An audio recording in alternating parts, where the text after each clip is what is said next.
Hi everyone, it's Chavez, 812 Guitars. What's going on?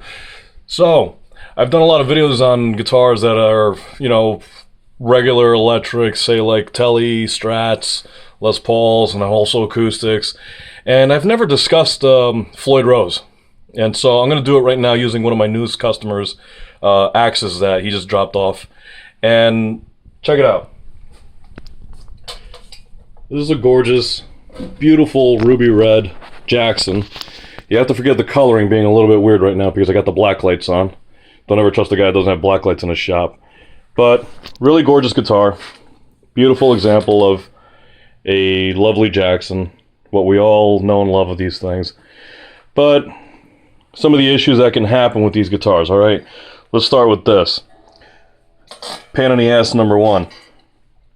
Getting this bridge to be level, which means tuning and then adjusting the screws in the back for tension, because you don't want this to be too high up or too low down. And in this case we've already got it worked out, so that's issue number one that you usually have. Another thing with these Floyds, alright, now I'm warning you guys, alright, with peace and love, please do not over crank these screws, alright? There's no reason to over crank. Just get them to about a point where they're nice and tight, and then just give them that little quarter turn torque, and that's enough. You go any further than that, you'll actually start destroying these little blocks on the inside. They mushroom out, they get stuck, the string gets stuck, it's a huge pain in the freaking ass later, and I will charge you very fucking immensely for that. Anyway, here's another issue. The locking nut. Beautiful system, alright? Now, one of the biggest pains in the ass on these things is for setup. Now, I know a lot of you guys always have seen me do custom Corian nuts and this and that and the other. Now, one of the things that you have to do with these is you have to always check, make sure the threads are not screwed up. And the same thing on these screws. Do not over torque them. You do, you'll actually round off this Allen keyhole, man. And it's, it's a real drag. So, tip again. Get it to the point that it feels like it's nice and tight and snug, and then just give it that little quarter, and then you're done. You're fine.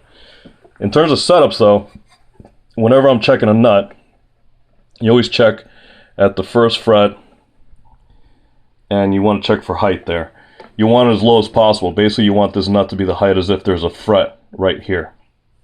Now, a lot of guys, they'll go in and they'll route down on the actual wood surface.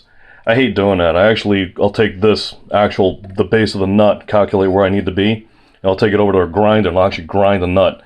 Now, not on the top, but actually on the bottom, so that way we can get the right proper height. But again, sometimes these things do get worn out. These are the little blocks that hold the string in place. And best bet with that, if they are wearing out, just flat out replace them. Nobody likes these parts when they're messed up and they're mangled, because over time the string will actually slide back and forth inside, and the Floyd will never keep in tune. Alright? Because one of the things you want to be able to do with a Floyd is you want to be able to really crank the snot out of it and then have it come back. Alright, so besides the fact that it's a pretty guitar, what else are we doing? So, a lot of guys, they don't like to have this actually go back. Alright? So we're going to block the trem.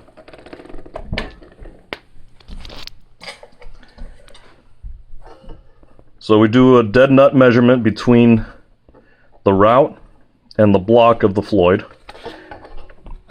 And from there, we figure out, now I'm using my trusty favorite stuff here. This is a little block of Corian I had lying around. And I ended up painting it, scribed it, sanded it. And now, once that gets inserted in, now mind you, before somebody decides to send me a text message or something like that, it's not in there right. Dude, I'm just testing, alright? Relax. But that's the height that we need to be at. So that way our Floyd will now no longer move. Now, one of the other things I'll do with that block is that I'm also going to add in a little bit of tape on the back of it. So whenever the vibrato is being used, as it comes back, it doesn't crash into the block. That's another thing too for a lot of you guys. I've seen a lot of dudes, they'll actually over crank the screws on the back here for the tension spring assembly, and they'll crank these all the way to the bottom.